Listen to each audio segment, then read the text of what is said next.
오늘 마가복음 11장 12절로 18절 말씀을 통하여서 만민이 기도하는 집이라는 제목으로 말씀 나누도록 하겠습니다.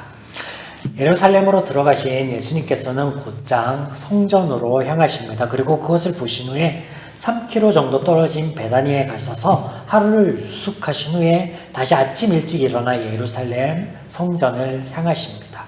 그리고 그 가는 길에서 열매 없는 무화과 나무를 향해서 마치 저주하는 것처럼 들리는 말씀을 하신 후에 성전을 향하셔서 그 성전을 참사서 하시는 행동들, 우리는 그 행동들이 어떠한 것들이었는지 이미 잘 알고 있습니다.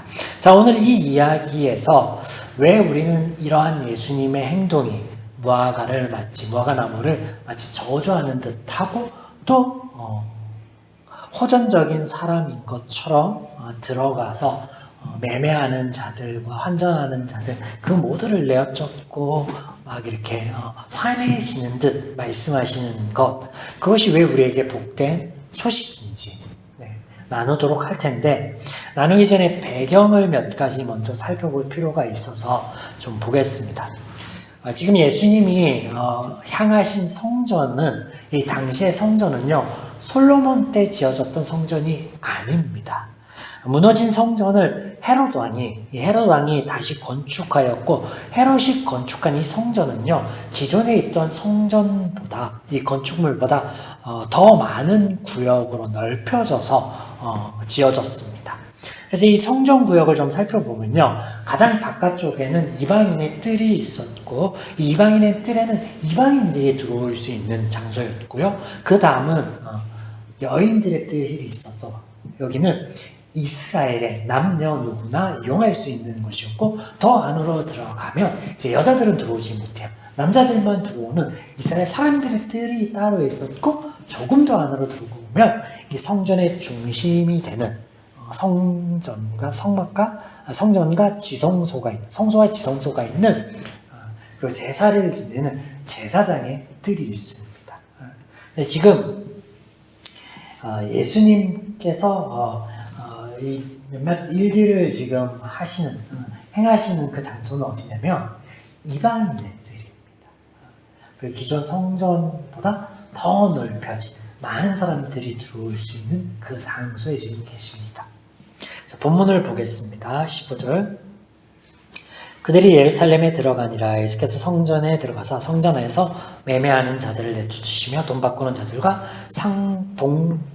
자들의 상과 비둘기 파는 자들의 의자를 둘러부시며. 자, 예수님께서 들어가신 이방인의 뜰에 어떤 사람들이 있었다라고 기록하고 있습니까? 15절에 매매하는 자들이 있었고, 돈 바꾸는 자들이 있었고, 그리고 비둘기 파는 자들이 있었습니다. 자, 여기 비둘기를 포함해서 매매하는 자들이라 하면 그 절기를 지키러 오는 순례자들에게 먼 곳에서 오는 그들이 희생 제물을 직접 가져올 수 없었기 때문에 필요한 제물들을 살 수 있도록 해주는 사람들이 있었는데, 그들이 누구냐면 이 매매하는 자들, 비둘기 파는 자들이고, 또 그들이 그렇게 팔 수 있도록 어떤 일련의 조치가 지금 행해져 있었던 상황입니다. 마찬가지 돈 바꾸는 자들은 환전하는 사람들을 의미하죠. 그래서 당시 성전에서만 사용할 수 있는 통용되었던 성전 화폐가 따로 있었습니다. 물론 로마의 속국이었던 이스라엘이 당연히 그의 일상생활에서는 무엇을 사용했습니까? 로마 화폐를 사용했겠죠. 근데 이 로마 화폐는 성전에서 사용할 수 없으니까 이것을 어떻게 해야 됐어요? 성전에서 통용되었던 화폐로 바꿔야 되었기 때문에 이것을 환전하는 사람이 필요했었던 거죠. 이 또한 제도적으로 있었습니다. 그런데 예수님께서는 이들 모두를 금하시고 내어 쫓아버리십니다. 무슨 이유일까요? 제사를 지내려면 성전세를 낼 때 로마의 화폐가 아닌 이스라엘의 화폐를 드림으로 하나님께 구분된 어떤 백성으로서의 어떤 모습을 보이려고 했던 그런 그들의 의도도 있었고, 그리고 제사를 지낼 제사함의 은혜가 임할 텐데 그것을 금하고 막으시는 이유는 도통 모르겠습니다. 자, 이 이유에 대해서 조금 후에 살펴보고 먼저 베다니에 있었던 일을 보겠습니다. 자, 베다니에서 나오던 예수님께서 멀리 보니까 무화과나무가 있는데 잎이 나 있습니다. 시장하심에 가셨는데 아무것도 없음을 발견합니다. 열매가 없는 거예요. 그래서 예수님께서 영원토록 사람에게 열매를 주지 못하리라 하고 이후에 등장하지만 그 나무는 마릅니다. 죽은 거예요. 과연 이 예수님의 말씀하심이 무화과 나무를 향한 저주였을까요? 성전에서 있었던 일과는 도대체 무슨 연관이 있을까요? 자, 이 이야기에서도 먼저 배경을 조금 알아야 되는데요. 근동의 무화과 나무는요, 일반적으로 2번 열매를 맺습니다. 우리가 생각하기에 보통 과일나무는 한 번 열매를 맺거나 그렇죠? 뭐 채소 같은 거 우리가 알고 있는 뭐 토마토 같은 경우에는 따먹어도 이제 계속 열리지만 나무는 보통 한 번 열매를 맺고 수확하게 되면 그 다음에 이듬해 맺는데 근동 무화과 나무는 그렇지 않다라는 거예요. 봄에 싹이 트기 시작하면 그와 동시에 작은 열매들이 맺힙니다. 그리고 이 봄이 지나서 이 어린 새싹들이 더 무성하게 풍성하게 자라나며 이것이 여름을 지나면서 과실도 또 풍성하게 크게 열립니다. 그래서 2번 열리는데 봄에 열리는 그 작은 열매가 상대적으로 작아 보이기는 하나 썩 괜찮은 열매라고 합니다. 그래서 지나가는 나그네들이 허기진 이 나그네들이 그들의 배를 채워주기에 충분하였다고 합니다. 당시에 좀 그 문화와 이 나무 열매에 대해서 좀 알아야 될 필요가 있죠. 그래서 예수님께서도 멀리 잎이 있는 것을 보셨기 때문에 지금 이 6월절 앞두고 있어서 이 시기가 봄입니다. 보셨기 때문에 당연히 열매가 있겠지 하고 가셨는데 열매가 없어요. 열매가 있어야 되는데 열매가 없다. 겉으로 보기에는 문제가 없어 보이나 분명 속으로는 병에 걸린 나무임이 틀림없습니다. 상황적으로 보면 그렇다면 우리가 아는 이 모든 것을 모를 리 없는 예수님, 하나님의 성품이라면 왜 나무를 마르게 하셨지? 충분히 말 한마디만 하시면 될 텐데 열매를 맺어라, 회복되어라, 치유되어라 하시면 그 나무가 멀쩡해질 텐데 예수님 시장하신 것도 채울 수 있으시고 근데 그러지 않았다는 거예요. 이 이야기는 성전을 깨끗게 하시는 예수님의 행동과 연관이 있습니다. 성전의 첫 번째 방문과 두 번째 방문 사이에 막아는 이 이야기를 다루고 있고 이전에 우리가 강해를 통해 살펴보았던 마태복음은 성전을 깨끗게 하신 이 사건 이후의 이야기가 등장해요. 좀 다르죠. 무슨 차이라고 말씀을 드렸죠? 여러 번 설명을 드렸는데 복음서에 대해서 예수님에 대하여 이 복음서에서 각각의 복음서에서 예수님에 대하여 서술하는 방법과 목적의 차이 때문에 이런 것이 차이가 발생한다라고 하였습니다. 성전 이야기 다시 보겠습니다. 17절. 이에 가르쳐 이르시되 기록된 바 내 집은 만민이 기도하는 집이라 칭함을 받으리라고 하지 아니하였느냐 너희는 강도의 소굴을 만들었도다 하시매. 예수님께서 성전을요 만민이 기도하는 집이다 라고 말씀하십니다. 그런데 그런 집이 강도의 소굴이 되었다라고 말씀하세요. 그래서 사람들을 금하시고 내어 쫓으신 것이죠. 자, 이스라엘의 역사가 요세푸스의 기록에 의하면 지금 예수님이 향하셨던 6월절 주간에 성전들 여기에서 매매되었던 그리고 제물로 바쳐졌던 희생 제물의 수가 약 25만 5천 마리 정도 되었다라고 합니다. 어마어마한 수죠. 엄청난 양이에요. 예수님이 지금 가 있는 그곳에 몇몇 사람들이 매매하고 있었던 게 아니죠. 이 엄청난 수를 소화할 만한 많은 사람들이 그곳에 몰려들어서 북새 발디딜 틈이 없었던 상황입니다. 그런데 예수님께서 그들을 향해서 강도라고 하십니다. 강도. 상인들과 더불어서 부패한 종교 지도자들이 결탁을 하여서 앞서 설명드렸던 본래의 취지는 사라지고 탐욕만이 남았기 때문에 그렇습니다. 어쩔 수 없는 상황에서 재물을 사야 했고 또 이 화폐를 환전해야 됐던 사람들에게 터무니없는 가격을 붙여서 이것을 행했던 거예요. 그래서 그 수수료의 일부는 매매상들이 갖고 환전가들이 갖고 일부는 그것을 허용해줬던 종교 지도자들에게 이제 바치게 된 거죠. 그래서 이것을 가지고 강도들의 소굴로 만들었다라고 하십니다.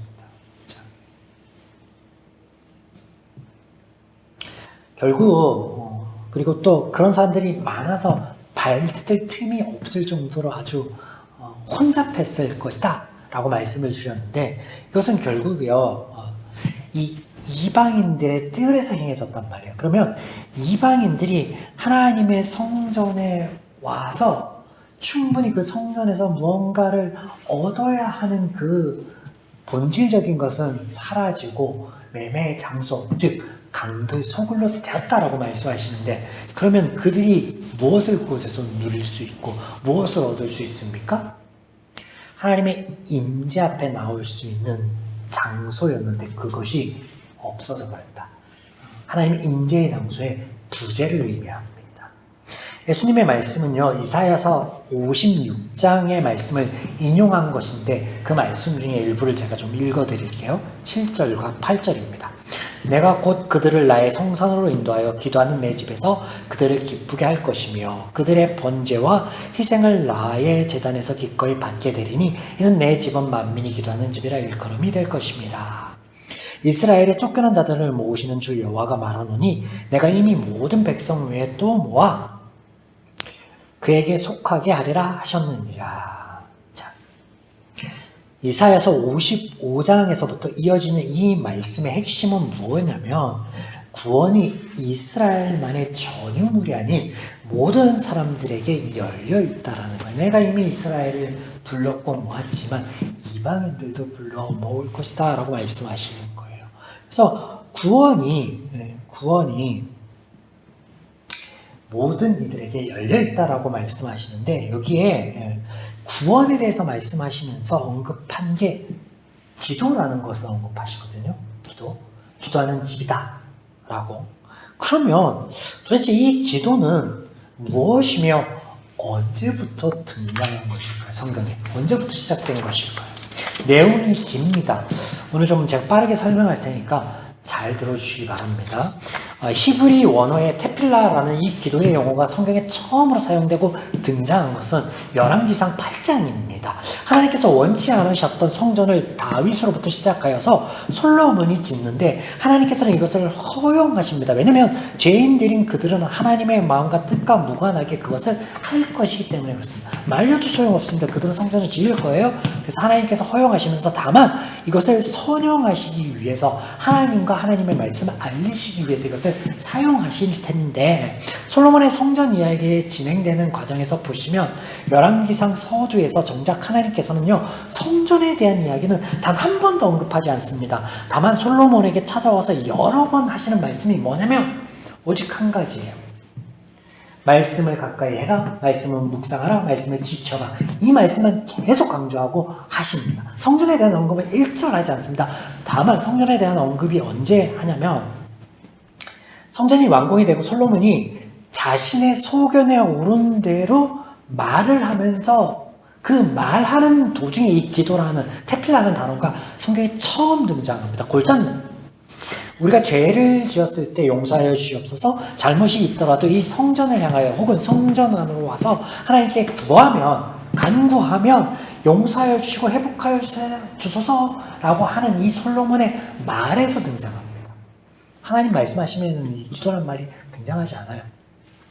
하나님께서 이것을 허락하시는 의미에서 내가 너희의 집을 세우겠노라고 하신 다윗의 약속처럼 내가 너희를 위해서 일하고 역사하겠다라는 의미에서 어떤 말을 솔로몬에게 하시냐면 내 이름과 내 마음을 여기에 두어 그것을 선용하고 너희를 향한 내 은혜와 사랑이 끊이지 않을 것임을 하나님께서 말씀하십니다. 하나님께서는 기도에 대한 언급하지 않습니다. 성전에 대한 언급도 하지 않으세요. 그게 중요한 게 아니니까. 뭐가 중요한 거예요, 그러면? 솔로몬 이야기에서도 하나님께 강조한 건 오직 하나의 말씀 가까이 하고 지켜라. 그러면 돼. 그러면 그것으로 끝이야. 성전, 기도, 말씀 지키는 걸로 끝이에요. 사실상 의미가 없습니다. 자, 그러나 솔로몬의 기도와 같은 그 소망과 같은 염원과 같은 일은 이스라엘 중에 단 한 번, 이스라엘 역사 중에 단 한 번도 일어날 적이 없습니다. 일어날 수가 없습니다. 죄인이 스스로 하나님 앞에 회개하며 나아갈 수 있으면 하나님께서 도대체 왜 십자가를 지셨어요? 그런 일은 없는 거예요. 하나님 그런 거에 언급하지 않는 거예요. 성전도 기도도 언급하지 않으신 거예요. 무엇만 남았습니까? 성전과 그가 얘기한 기도 가운데 무엇만 남았냐면 종교 행위만 남았습니다. 그 의미 우리가 구약성서 강해를 통해서 살펴보았습니다. 그래서 앞서 이사야서와 함께 본 이야기, 그 성전 정결 사건이라고 우리가 지칭하는데 이 정결 사건과 배경이 되는 게 예레미야 7장인데요. 예레미야 7장에 어떤 말씀들이 등장하냐면 여기 하나님께서 너희 이스라엘이 성전에서 기도하는 것이 아니라 성전에서 제사를 지내는 게 아니라 나를 찾는 것이 아니라 가증한 일을 했다라고 하나님께서 말씀하세요. 우상을 섬겼다라고 말씀을 하세요. 근데 이 일이 가증한 일을 하는 이 일이요 예수님 당시에까지 지금 쭉 이어져 있는 거예요. 한 가지 더. 이방인이었던 헤롯은 도대체 성전에 대해서 무엇을 알고 무엇을 위해서 이 성전을 지었겠습니까? 본질적인 거 생각해 보세요. 헤롯이 이것을 하나님께 예배하기 위해서, 기도하기 위해서 지었을까요? 아니에요. 전혀 그럴 리가 없습니다. 솔로몬의 성전도 헤롯의 성전도 베다니의 무화과 나무처럼 보이고 잎은 있으되 정작 사람을 유익하게 할 열매는 그 안에 없다라는 것을 말씀하시는 거예요. 하나님이 비록 그들의 소망을 담아서 그들의 소견에 오른 대로 한 일임에도 불구하고 내 이름을 두고 내 마음을 두겠다라고 하신 것은 성전 자체의 중요성 때문에 그렇지 않습니다. 성전에서 행해질 일은요, 하나님이 보신 일은 뭐냐면 그것에서 가증한 일들이 계속 일어날 거야. 이것을 보셨습니다. 열매 없음을 하나님께서, 열매 없을 것에 대한 하나님께서 아셨습니다.